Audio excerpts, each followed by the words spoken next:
Historias que inspiran, legado que perdura. Los desafíos de los humanos del siglo XXI. ¿Por cuánto tiempo subsistirán los pueblos nativos de Baja California? ¿Qué futuro tienen su cultura y tradiciones?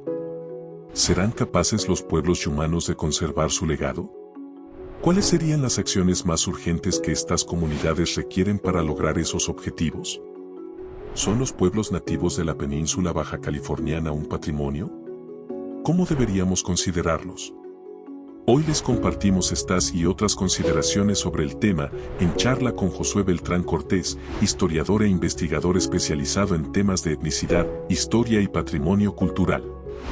Con esta edición concluimos nuestra segunda temporada.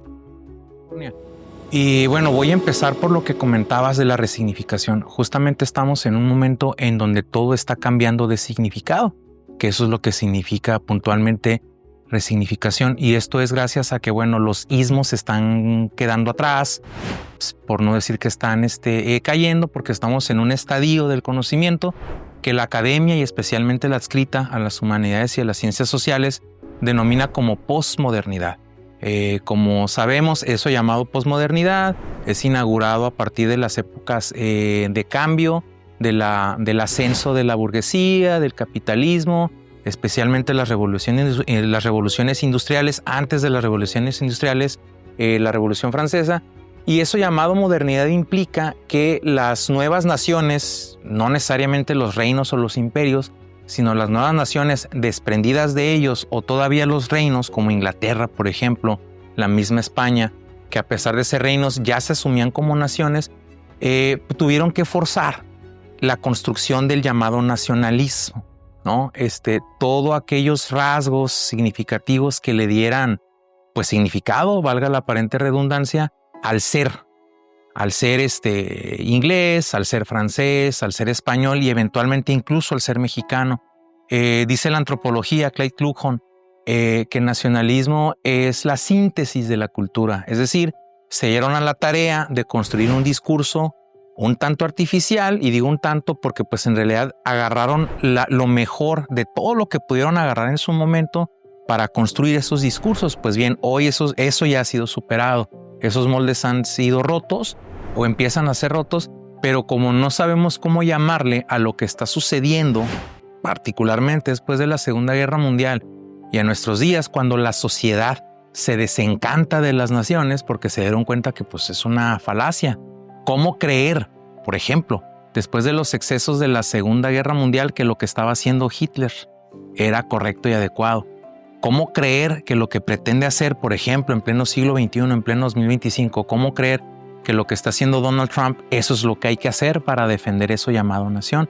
Entonces, desde la década de 1940, especialmente 1950, con la aparición de los medios de comunicación y eventualmente la televisión, bueno, primero la radio, la televisión, el cine y eventualmente las redes sociales, pues el mundo se ha dado cuenta de los excesos de las naciones, ¿no? En el nombre en que se hacían las cosas. Y bueno, la gente simplemente, repito, se empezó a desencantar de esos proyectos nacionales o nacionalistas, y empezó mucha gente a renunciar a esas identidades artificiales que derivan de la cuestión de la nación y del nacionalismo. No lo digo yo, lo dice un historiador llamado Eric Hobsbawm, ya fallecido, por cierto, no ayer, pero sí hace muy pocos años que falleció el doctor Hobsbawm. Él dice que todas las tradiciones, en realidad, todas las tradiciones son inventadas, porque todas son acuerdos sociales. Sin embargo, aquellas que pueden ser tenidas como verdaderas o auténticas son las que pertenecen al tiempo de larga duración, es decir, que están dotadas de historicidad, pertenecen a grado tal en el tiempo que pues significan las cosas del día a día, significan las cosas de la vida cotidiana.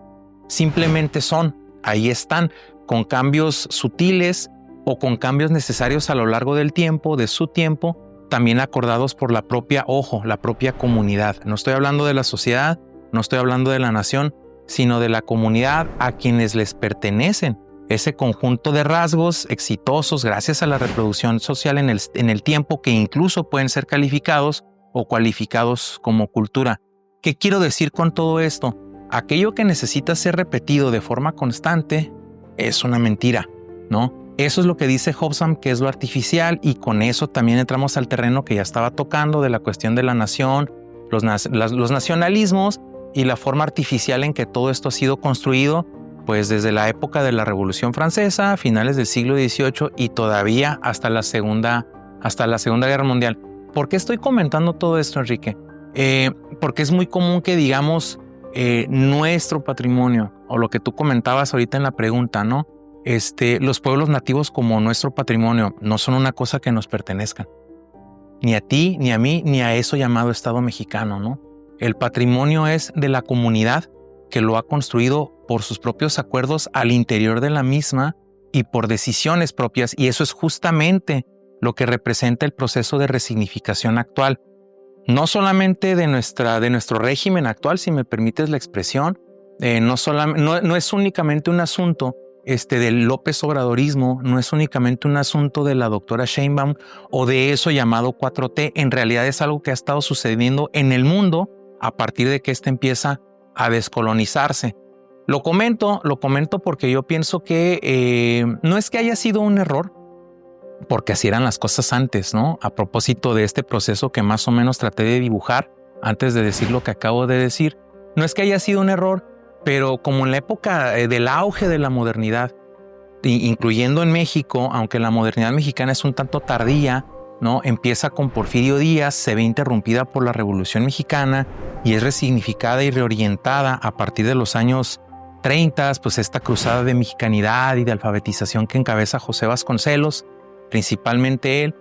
Cuando se define la mexicanidad, al igual que en el resto de las naciones, en México, insisto, de forma un tanto tardía, ¿no? Pues todo, como en las naciones modernas, pues fue definido desde arriba y de forma vertical, y empiezan a construirse leyes para todo lo que imagines, incluyendo justamente los patrimonios culturales, ¿no? Las cuestiones del discurso, el normar los símbolos patrios, ¿no? El decir que sí, que no es patrimonio cultural. Las leyes federales de este país, por ejemplo, como expresiones todavía recientes de esa modernidad tardía, pues dicen que el patrimonio cultural es solamente aquello que pertenece en México. Estoy hablando del caso mexicano, por supuesto, que es el que mejor conozco.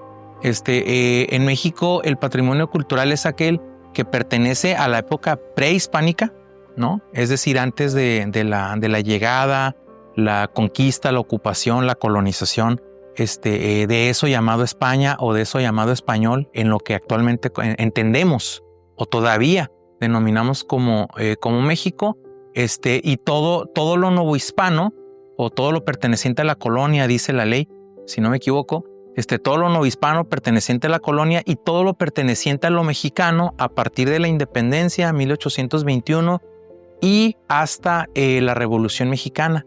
¿Qué hacemos con los patrimonios que son definidos o que pueden ser significados por las comunidades y ahora sí por las sociedades después de la Revolución Mexicana?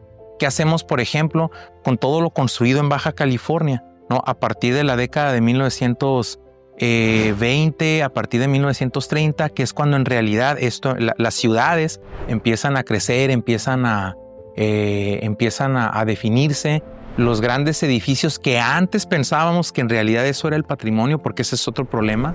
Hemos visto el patrimonio como un tótem, ¿no? Si no es una pirámide grande, si no es una gran catedral, si no es un edificio bonito, si me permites la expresión, y si no pertenece justamente a cierta época, pues pensamos que no tiene valor. Pero en el caso baja californiano, las calles de Tijuana, por ejemplo, la traza del centro, de lo que hoy conocemos como centro histórico, eso es un patrimonio cultural, porque son de los pocos sobrevivientes de cuando la ciudad de Tijuana empezó a ser definida. ¿Qué hacemos, por ejemplo, aquí en Mexicali? Esta entrevista está teniendo lugar aquí en Mexicali. ¿Qué hacemos aquí en Mexicali, por ejemplo, con el edificio del Archivo Histórico, que el día de hoy cumple 100 años, pero las leyes federales no lo protegen por su temporalidad? ¿Qué hacemos, por ejemplo, con el edificio de rectoría de esta universidad? Sí, ya fue declarado patrimonio durante el 2023, coincidiendo con su primer centenario, pero las leyes federales no lo protegían, y etcétera, etcétera. Así me puedo ir con un montón de ejemplos. Entonces, esto también para decir que las leyes en realidad son artificiales, han sido definidas desde ópticas que por sus necesidades de definir al Estado dejaron o excluyeron un montón de cosas fuera. Derivado de eso, en el caso de Baja California, Baja California definió su propia ley justamente en un acto de conciencia de que, bueno, las cosas empezaban o tendían a perderse en el tiempo. ¿Por qué? Porque no podían ser protegidas, porque no interesaba la salvaguarda. En realidad, el tema del patrimonio cultural en Baja California es muy reciente, es un tema que está siendo discutido de forma institucional hace apenas 20-25 años que aparece la Ley de Preservación del Patrimonio Cultural del Estado de Baja California. Pero pues el tema ya lo traemos se traía desde un poco antes, con la aparición de instituciones como el SECUT, como el Colegio de la Frontera Norte. Bueno, antes de todo esto, pues la misma universidad. Pero comento esto porque a pesar de lo que estoy comentando, a pesar de haber una reflexión y una significación del patrimonio de la Baja California, se confeccionan leyes, se empiezan a ocuparse del tema. Se cometieron también ciertos excesos porque justamente, estoy hablando ya de la década de los 80s, de la década de los 90s, justamente también esta modalidad de definir las cosas desde arriba, de forma vertical, siguiendo los modelos, siguiendo a las premisas de eso llamado modernidad, pues se dejaron muchas cosas fuera, principalmente a las naciones rumanas de la Baja California, a los pueblos rumanos de la Baja California. Pero no solamente ellos, que son los que si alguien tiene historicidad en esto llamado Baja California, son ellos, ¿sí? O sea, y eso pienso que no debe estar a discusión, ¿no? Simplemente es algo que, dice Hobsbawm, es algo que ha sido y no necesita siquiera justificación, ¿sí? Quizá voy a cometer un exceso con lo que estoy a punto de decir, pero casi lo que ellos nos dicen, eso es, casi. ¿Por qué digo casi? Porque, bueno, pues también sabemos que todo testimonio, dice la sociología de la memoria, todo testimonio con el tiempo tiene añadiduras y enmendaduras. Sí hemos encontrado casos de que, bueno, hoy nos dicen una cosa, pero ayer nos dijeron otra. Es natural, la memoria sí funciona. Yo el día de hoy en esta entrevista, yo no estoy diciendo lo mismo que dije sobre el mismo tema hace 10 años o hace 5 o hace un mes. ¿Por qué? Porque tomo conciencia de lo que digo y lo voy corrigiendo. Pero no estoy diciendo que estoy mintiendo, no estoy diciendo que ellos mienten, por supuesto que no. Pero vaya, si alguien tiene historicidad o si alguien posee historicidad en el mundo, no solamente en la Baja California, en el mundo, son aquellos denominados como pueblos originarios, ¿no? Porque son los que anteceden a la misma historia en sí. Por eso hablo de historicidad, hablo de la trayectoria en el tiempo.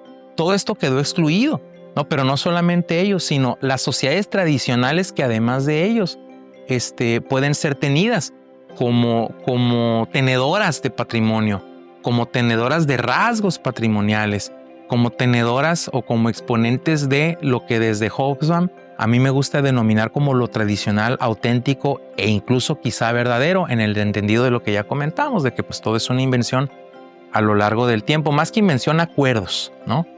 Para que no se escuche raro o agresivo lo que estoy tratando de decir. Además de los pueblos rumanos o de las naciones rumanas, por ejemplo, también las cosas derivadas de los vaqueros, ¿no? Como sabemos, la Baja California, no es cierto que las misiones de la Baja California sobrevivían gracias a la vid y el vino, Eso no es cierto. No es cierto que las misiones de la Baja California sobrevivían gracias a la agricultura. Eso tampoco es cierto. La agricultura era de subsistencia y de temporal, únicamente para alimentar a la comunidad que vivía en la misión. Y hay que entender, por favor, la misión. Ojo con lo que voy a decir, y esto es bastante significativo. Decía el doctor Ignacio del Río Chávez, hay que entender la misión no como el edificio religioso, no como las ruinas que hoy vemos, que se están cayendo. Porque a pesar de la temporalidad y a pesar de las leyes federales, a pesar de que per se eso ya goza de una declaratoria de patrimonio cultural por ley desde hace mucho tiempo, desde la década de los 30, 40, 50, no recuerdo ahorita cuándo se aprobó, se publicó la primera versión de la Ley Federal de Patrimonio Cultural. Hoy tenemos ya otras leyes federales. Precisamente por este proceso de resignificación existe, además de la Ley Federal de Preservación del Patrimonio Cultural, existe la Ley Federal de Preservación del Patrimonio Intangible de los pueblos afromexicanos e indígenas. Si no me equivoco, primero es de los pueblos indígenas y afromexicanos o afrodescendientes. Es una ley que apenas data del 2022, justo en esta reflexión de resignificar y de tomar en cuenta aquello que había sido excluido de la ley, porque a pesar de la temporalidad de la ley federal, ¿no? Hay muchas cosas que no cabían dentro de ella, porque antes se pensaba que el patrimonio era solamente lo tangible, ¿no? Eventualmente se reflexiona y se piensa en lo intangible, la comida, la bebida, las canciones, los rituales, las fiestas, pero aún así se seguía obviando o se seguían cometiendo exceso en contra, sobre todo de los pueblos originarios, de aquellos que antes se llamaban indígenas. Hoy sabemos que es políticamente incorrecto utilizar esa expresión, de los afrodescendientes, y peor aún, el mundo en pleno siglo XXI, hablando de descolonización y hablando de resignificación, de reivindicación, hablando de revisionismo, tú lo comentabas, pues el mundo le sigue robando sus cosas a los nativos.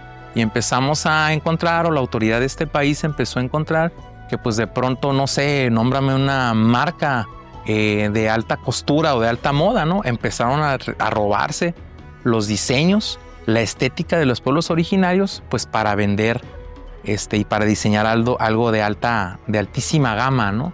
Nosotros les estamos regateando una vasija de junco o de barro, o un huipil o un zarape, que nos venden en las calles de los pueblos mágicos, o en las plazas, que nos venden en 500 pesos, les regateamos eso, pero vamos a comprar algo de alta marca por 1,000 pesos, 5,000 pesos, 10,000 pesos, hasta $100,000, ¿no? Entonces, precisamente al momento de darnos cuenta de esos excesos es que son confeccionadas estas nuevas leyes de protección.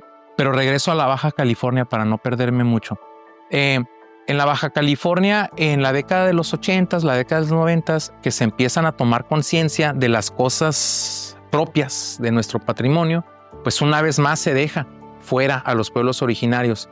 Nacen las entidades de conocimiento, nacen las entidades de investigación y empiezan a observar lo que pasa solamente en la ciudad. Y por eso ponen atención a los migrantes, por eso ponen atención a los purépechas, por eso ponen atención a los mixtecos, por eso ponen atención a los zapotecos, y etcétera, etcétera, etcétera. Porque los investigadores, los conocedores, los observadores del momento empiezan a observar, sí, lo que sucede en la ciudad, pero ¿qué hay del campo? ¿No? No es que de pronto hayan aparecido como hongos los pueblos nativos o las sociedades tradicionales, que lo son solamente después de ellos, como los vaqueros. Siempre han estado ahí, pero ha sido necesaria la reflexión en el tiempo para darnos cuenta de que efectivamente ahí están y necesitan ser observados, necesitan ser estudiados, reflexionados, en aras de implementar, si me permiten la expresión, de implementar o de coadyuvar al cumplimiento de eso que el discurso oficial ha denominado como justicia o justicias históricas, ¿no? Porque estamos en un proceso no solamente de resignificación, sino de reivindicación y de dignificación, pues por todo lo que les hemos quitado, ¿no? Entonces, yo no estoy de acuerdo en decir nuestro patrimonio, es simplemente el patrimonio o los patrimonios, porque pues no es una cosa que se posea, es una cosa que se desarrolla en el tiempo, porque es un patrimonio vivo, ¿no? Particularmente el de los pueblos originarios, el de las sociedades tradicionales, porque vaya, los pueblos originarios, las sociedades tradicionales no construyen monumentos, ¿sí? No construyen grandes ciudades, no construyen avenidas, ¿sí? Se siguen reproduciendo a través del tiempo con sus cantos, con la preservación de la tierra, con la preservación del agua, con la preservación de la gastronomía. Entonces, con o sin ley, porque también creemos que esto solamente puede ser preservado por ley. No, en realidad el patrimonio no funciona así, fueron diseñadas esas leyes para que no se cayeran los edificios, para que no se perdieran los monumentos. Pero en realidad la cultura es una entidad viva, reitero, es algo vivo en movimiento, y la sociedad, o mejor dicho, la comunidad, va a preservar, va a modificar o va a desechar aquello que ellos decidan, ¿no? Si en algún momento deciden ya no hacer vasijas de barro, porque ya es más práctico utilizar el plástico para almacenar el agua, pues lo van a hacer. Van a dejar de hacerlas para ese uso, pero a lo mejor sí para elaborar alguna artesanía. Si los pueblos rumanos, ¿no? De cualquiera de las comunidades, o por ejemplo, no sé, si alguna comunidad kumiai decide dejar de hacer, dejar de tejer las cestas de junco, para que ya no formen parte de su vida cotidiana porque prefieren hacer el plástico, pues eso es perfectamente válido, ¿no? Porque son sus necesidades, no las nuestras, de seguir viendo algo bonito cada vez que vayamos a la comunidad. Sin embargo, si ellos deciden seguir elaborando esas vasijas para la artesanía, para la venta, para los concursos, para ganarse una beca o simplemente para que la hechura, la manufactura de eso no se pierda, adelante. Porque si somos puristas, las leyes los van a obligar a hacer eso todos los días y de forma cotidiana. Pero vaya, pues ellos también se adaptan, si me permiten la expresión, y lo digo de la mejor manera, pues también se adaptan a los tiempos porque, por ejemplo, a mí en una comunidad me dijeron, bueno, pues es que crees que vas a llegar a la comunidad y siempre me vas a encontrar bailando el curicuri. No, yo tengo que trabajar, ¿no? Y trabajar significa vestirme de vaquero. Trabajar significa salir al campo a mover vacas, a mover toros, a domar caballos. Regresamos. ¿No? Regresamos. Significa también irse a la ciudad, ¿no? A la fábrica o al gobierno, ahorita que también se están posicionando, ¿no?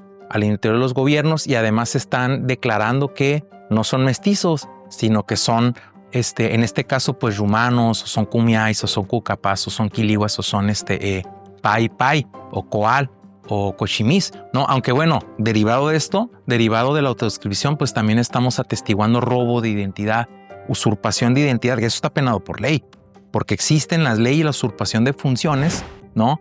Espero que pronto, que puede ser interpretado, pero espero que pronto exista la usurpación de identidades, porque pues eso es un crimen, porque seguimos quitándoles las cosas que por derecho ancestral les corresponden, ya no digamos el derecho legal, que eso es otra cosa. Pero bueno, y aprovecho esto para comentar la cuestión de las misiones, ¿no? Para recuperar esa idea, porque me empecé a perder un poco. Es una falacia que las misiones sobrevivían gracias al vid y al vino y gracias a la agricultura. Eso era para mantener a la misión. Insisto, reitero, decía Ignacio del Río, no hay que entenderlo como el monumento que se está perdiendo en el tiempo o el edificio de la iglesia. La misión en realidad es el pueblo de indios. Y eso dice el concepto, ¿no? El pueblo de indios administrado en lo temporal y en lo espiritual por el sacerdote. Haya sido jesuita, que son los que inauguraron este régimen, eventualmente dominicos, aunque también franciscanos que estuvieron de paso y se posicionaron en la Alta California, fundando y administrando únicamente San Vicente Ferrer, ¿no?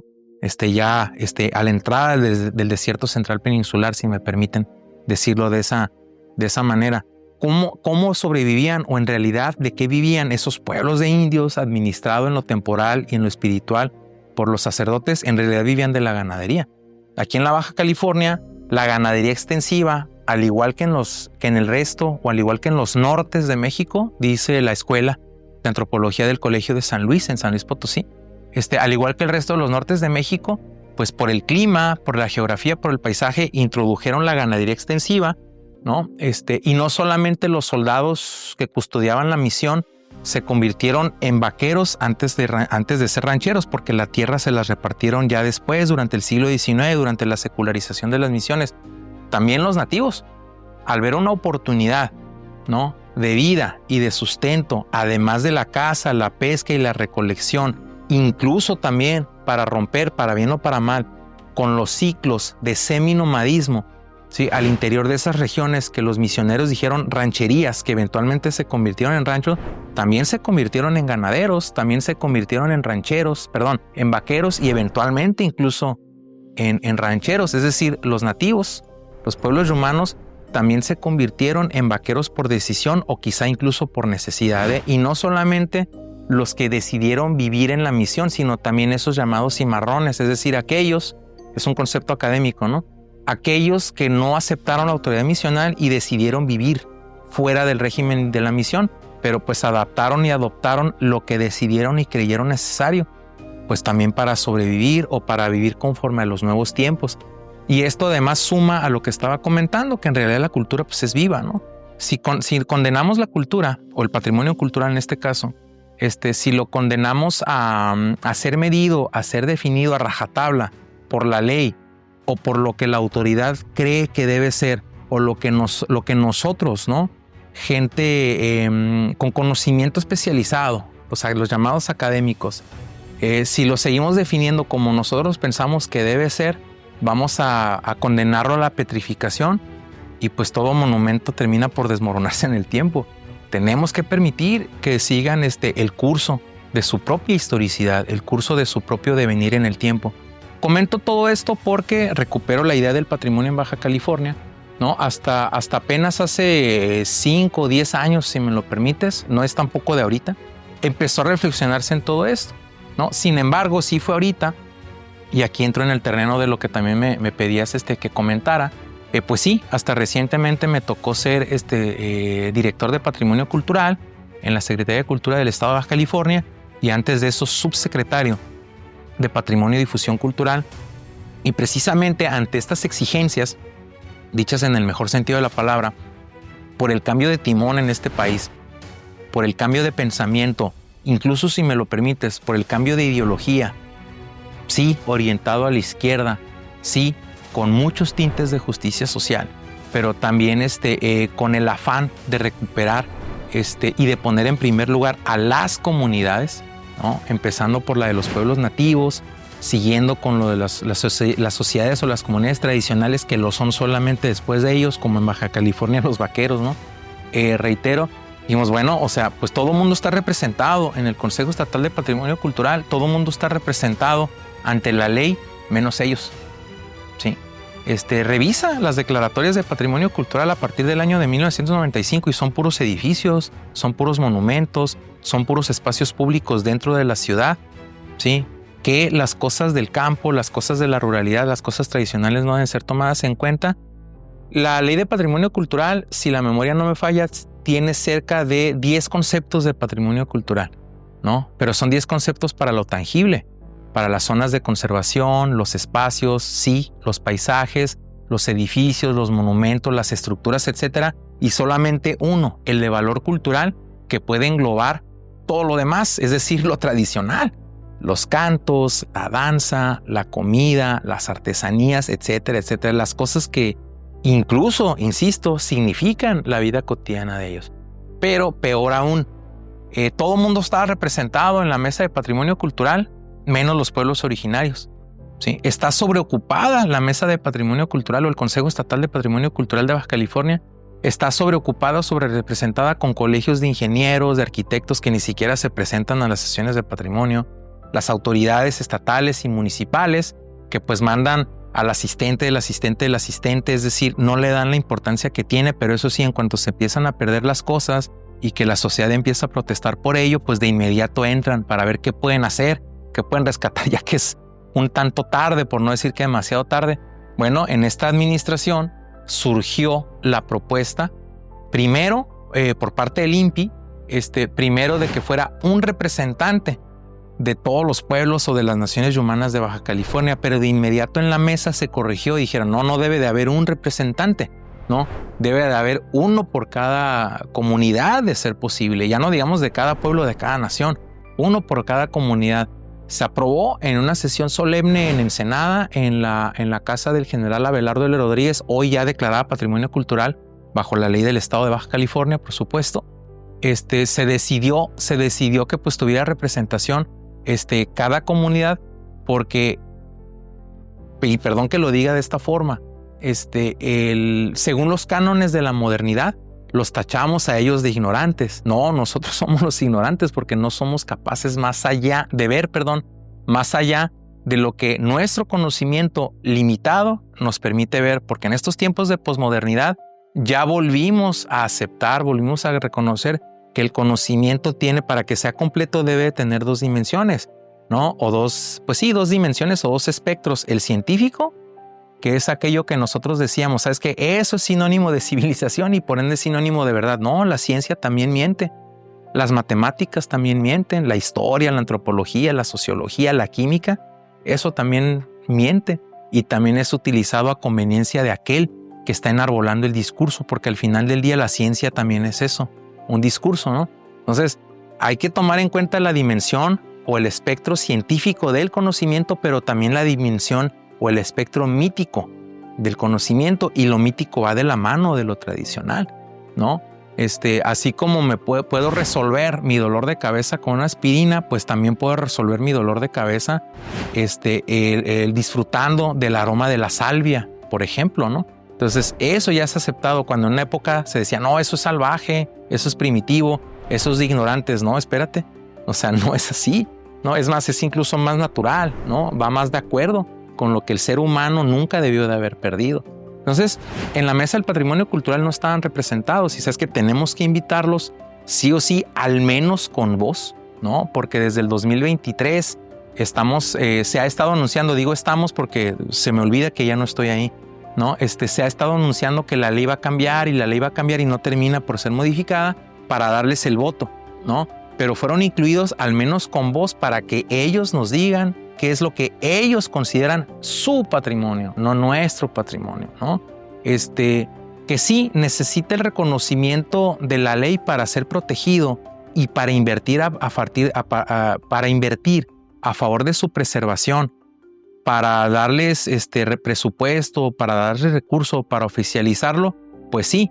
Sin embargo, el patrimonio cultural en realidad no necesita reconocimiento de ley, ¿no? Es aquello que la comunidad dice, porque vuelvo a con lo que iniciamos esta conversación. Es un exceso. Sigue siendo un exceso el decir no es patrimonio porque no es declarado. Bueno, a lo mejor no es patrimonio ante la ley, a lo mejor no es patrimonio ante el Estado, pero la comunidad es la que realmente debe resignificar su patrimonio o sus patrimonios, así como sus memorias, así como sus historias, así como las expresiones o esos rasgos que pueden ser tenidos como cultura. Y todo esto ha venido sucediendo desde el siglo XVIII, ¿no? Desde el siglo XVI en realidad también, con los pueblos nativos y eventualmente incluso las sociedades que emanan directamente de la conquista. Y ya no estoy hablando del proceso violento de ocupación o de despojo, sino estoy hablando del proceso de sincretismo. Regresamos. XVIII, ¿no? Desde el siglo XVI en realidad también, con los pueblos nativos y eventualmente incluso las sociedades que emanan directamente de la conquista. Y ya no estoy hablando del proceso violento de ocupación o de despojo, sino estoy hablando del proceso de sincretismo. Porque así como el conquistador llegó a ocupar y a despojar, también adoptó muchas de las cosas de los nativos para poder sobrevivir, ¿no? Es decir, de alguna forma el conquistador en el proceso no de hibridación, sino de sincretismo cultural, también adopta y adapta y renuncia a un montón de cosas que traía para poder sobrevivir en el nuevo escenario. ¿Y qué hacen los nativos? Agarrar las cosas que les convenían y todos se convierten al mismo tiempo, en el caso de la Baja California, en vaqueros, pero sin renunciar a lo propio, por supuesto. Entonces, esas son las cosas que la Ley de Patrimonio Cultural ha obviado desde el principio, en ese afán de decir, esto es lo mexicano, o en el caso de la Baja California, esto es lo que le pertenece a la Baja California. Y todo lo demás, y esa pluriculturalidad, esa multiculturalidad, transculturalidad, bueno, es apenas que está siendo tomada en cuenta. Entonces, eso es lo que también nos tocó ver, ¿no? Al momento de continuar con las declaratorias de patrimonio cultural. Se decidió abatir el rezago en materias de declaratorias, pero también abrir los ojos y voltear a ver aquello que por ley no está definido y que en alguna época sí fue desdeñado porque pues, se pensaba que no era tradicional o auténtico, no, al contrario, lo que pertenece al tiempo de larga duración, ¿no? Entre nativos, entre vaqueros y derivado de los vaqueros, de la ranchería, de la ganadería, el rodeo, ¿no? Que podemos demostrar perfectamente que pues es mexicano por su origen o hispano, ¿no? En Baja California, ya pensando la Baja California como hoy la concebimos, ¿no? Con la historia que hemos forzado, hemos inventado para la Baja California, derivada únicamente de las ciudades, insisto, ¿qué pasa con la ruralidad? ¿Qué pasa dice el historiador y antropólogo Juan Skewes? No sé si se pronuncia Skewes, francamente no lo sé, pero bueno, el español me permite pronunciarlo como Skewes.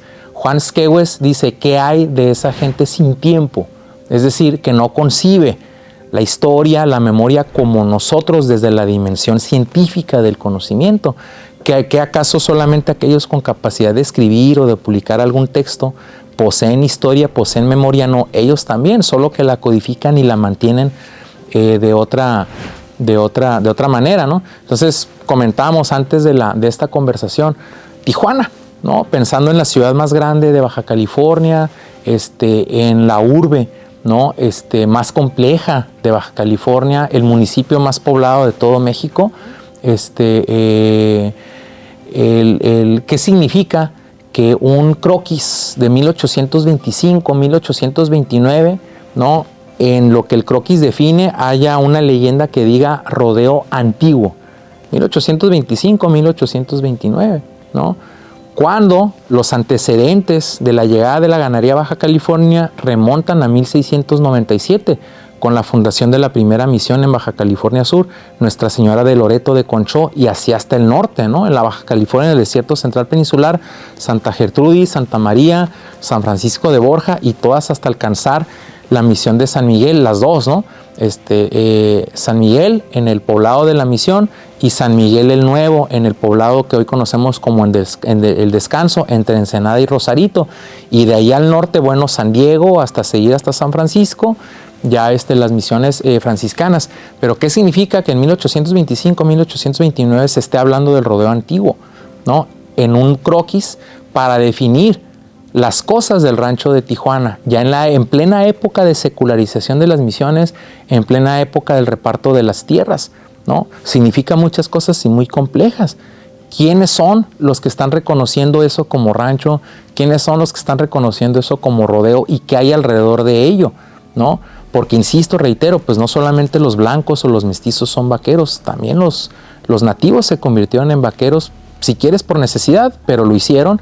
Y ese intercambio cultural significa cosas muy ricas, muy importantes y muy, muy, muy interesantes y muy complejas y dignas, ¿no? Si me permiten la expresión, pues de ser tomadas en cuenta, de ser estudiadas para hacer esas contrapropuestas que permitan visibilizar y dignificar las cosas que hemos obviado por ignorancia propia. Porque los académicos somos muy ignorantes, no somos capaces más allá de ver nuestro tema, y hay una riqueza, ¿no? Impresionante que tenemos que tomar en cuenta, sobre todo en esta época que todo está cambiando, que todos los moldes, reitero, insisto, están siendo rotos. Pero antes de 1929, antes de ese documento que está en el Archivo Histórico de Tijuana, ¿no? Antes de ese documento, o sea, los documentos, valga la redundancia, los documentos del Consejo de Mesta, que es la institución de origen español medieval, ¿no? Que también en la Nueva España reguló la ganadería, cualquiera de los tipos de la ganadería, tanto la intensiva como la extensiva, que es la que prima en los nortes de México y por supuesto en la Baja California, ¿no? Por el paisaje, por el clima, y no solamente en los nortes de México, aunque bueno, cuando hablo de los nortes de México, pues también me refiero a lo que actualmente es Estados Unidos, pero también La Pampa, también Australia, algunos paisajes y parajes de la cuenca del Mediterráneo, etcétera. En fin, en los documentos de Mesta de la Nueva España, estoy hablando alrededor de 1500, perdón, estoy hablando de 1545, o sea, 20 años después de la caída de la Gran Tenochtitlán. En los documentos de Mesta ya se hablaba del rodeo y del vaquero, ¿no? Porque la ganadería, ¿sí?, es una actividad económica, pero también fue una actividad de conquista. La ganadería en los nortes de México sirvió para ganarle terreno a las sociedades seminómadas, ¿no? Sirvió también la ganadería para la conquista. No solamente la conquista no solamente fue militar o espiritual, también fue económica, también fue política, también fue cultural. Pero aquí lo interesante es cómo las comunidades lo apropian y lo convierten en algo suyo porque vieron que le conviene, porque así como en la Baja California, ya lo comentaba, los nativos se convirtieron en vaqueros, también en el resto de los nortes de México. Es más, un buen vaquero, ¿sí?, que se jacta de serlo, antes de decirse buen vaquero, se dice buen indio, ¿sí? En el rodeo, por ejemplo, sobre todo los muchachos que montan toro, y últimamente también las muchachas que montan toro, si completan de forma magnífica los 8 segundos, ¿sí?, los reciben con un barullo, si me permiten esa expresión, arquetípica de las apacherías, ¿no? Arquetípica de los pieles rojas, ¿no? Entre ellos se saludan con el auca, que significa hola, o es el saludo, ¿no? En los idiomas tradicionales, si me permiten esa expresión, porque no, tampoco son lenguas ni son dialectos, son idiomas, ¿no? En fin, entonces esos procesos pues no de mestizaje, sino de sincretismo cultural, son los que tenemos que aprender a ver para recuperar, ahí sí cabe la expresión, ahí sí, para recuperar lo propio en el sentido amplio, ¿no? No en el sentido de propiedad, pero sí de pertenencia, identidad y arraigo, ¿no? Porque lo comento de esa manera, o comenté lo que dije al principio, porque es muy común pensar en el patrimonio cultural, en la historia y en la memoria como la propiedad de algo, ¿no? Incluso hay personas que, dice la sociología de la memoria, gustan gozar del prestigio del anciano, ¿sí? Porque piensan que saber les da autoridad. Pues sí, de alguna forma es cierto, pero una cosa es saber y otra cosa es que las cosas le pertenezcan y como conocen sobre el tema, como conocen el dato, como conocen el proceso, piensan que ya les pertenecen y solamente ellos pueden censar las cosas, en este caso de la memoria, de la historia, pero sobre todo el patrimonio cultural. Tú lo sabes mejor que yo. En Tijuana hubo 2 o 3 personajes que solamente lo que ellos decían, eso era el ser tijuanense. Bueno, lo mismo está sucediendo en Mexicali, pero cosa curiosa, por parte de la autoridad. Sí, en Mexicali, por ejemplo, se habla del centro histórico y de la Chinesca, ¿no? Como los pioneros de lo que llamamos Mexicali. ¿Y qué hay de la comunidad de Cucapá? Ellos están antes, insisto, reitero, que cualquiera de nosotros, ¿sí? Y continuando con la comunidad de Cucapá, Mexicali no se debe a lo que hoy conocemos como centro histórico. Y con todo respeto, tampoco se debe por completo a los chinos, que sí forman una parte fundamental para la evolución, si me permiten esa expresión, para la construcción de lo que hoy conocemos como Mexicali. Pero antes de la mancha urbana fue el valle, ¿sí? Antes de la mancha urbana fue la tierra, el trabajo de la tierra, el algodón, el ferrocarril, ¿sí? Y antes de todo eso no podemos entender como hoy entendemos o concebimos Mexicali ciudad y Mexicali valle sin el control de las avenidas de las aguas del río Colorado.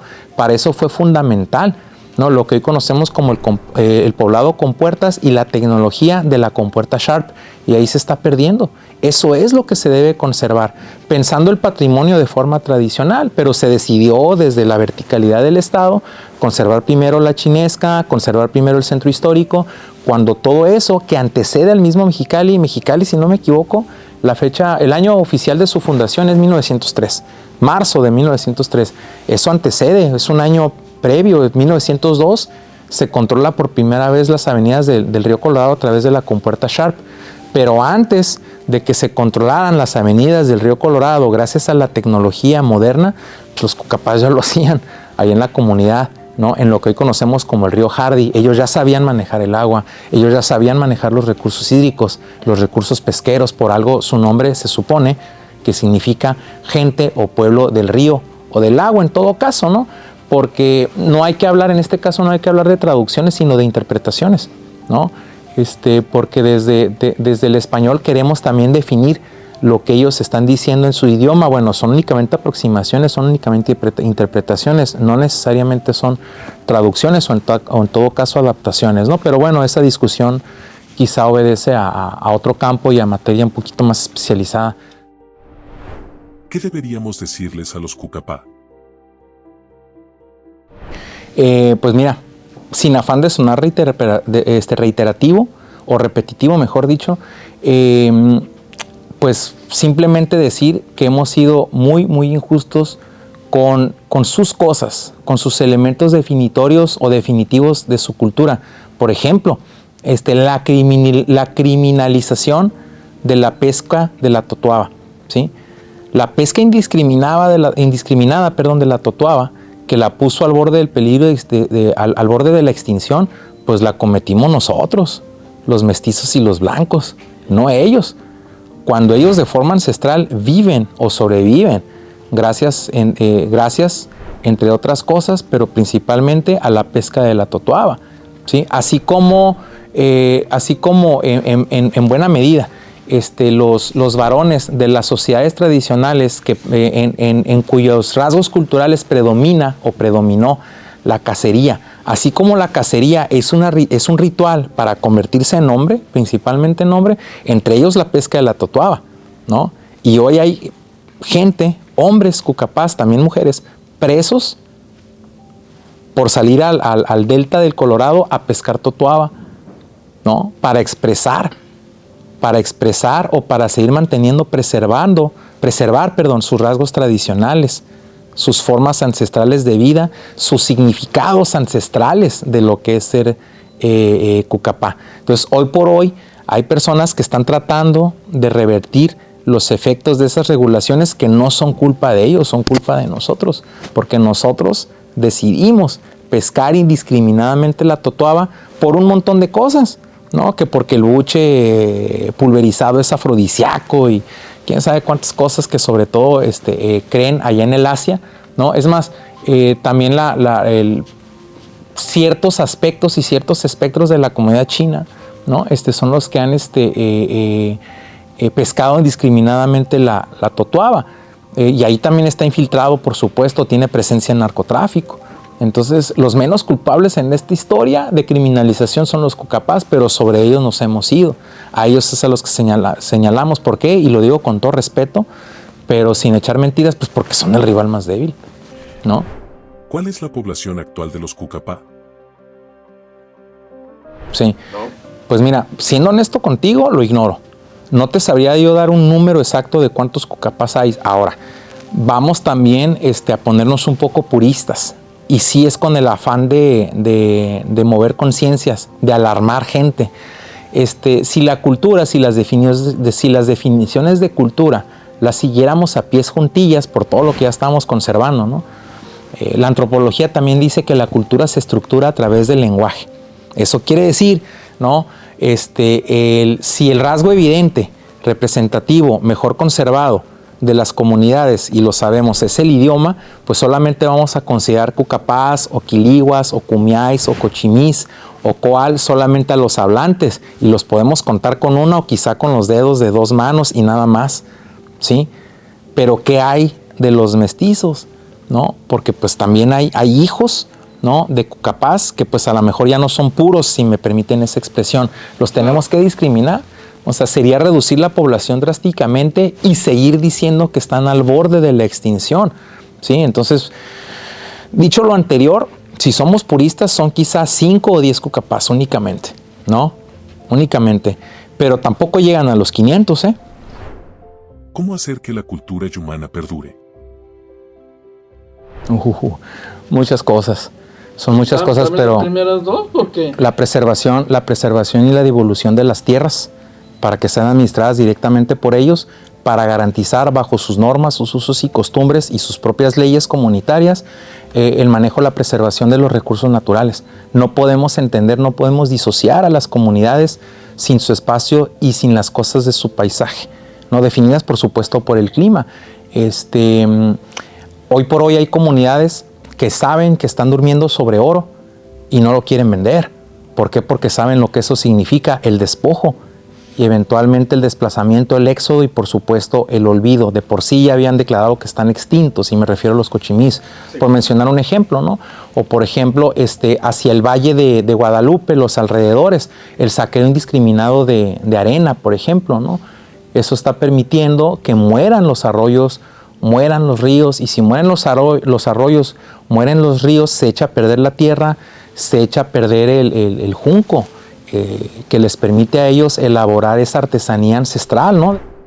¿Cuál es la importancia de devolver las tierras a los humanos? Volviendo al inicio de la charla, ¿no? Y volviendo al inicio del tema, lo más fácil y lo más bonito, discúlpame, es hablar de patrimonio cultural. Lo más fácil y lo más bonito es hablar de la preservación de las tradiciones, de las danzas, de los cantos, pero antes de eso está la vida cotidiana, y antes de eso está la preservación de sus territorios, de sus espacios. Sin el territorio sin su territorio y sin sus espacios, ¿cómo seguir preservando la danza?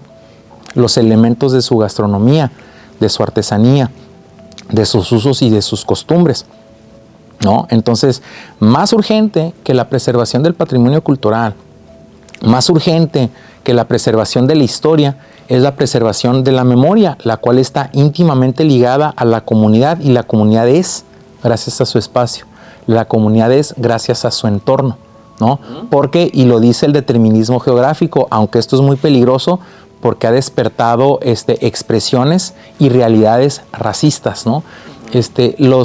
Las características, los rasgos culturales, las formas de ser y de pensar de todo grupo humano, para ya no decir sociedad o comunidad, derivan del medio ambiente, derivan de la geografía. Ellos son como son por los elementos naturales.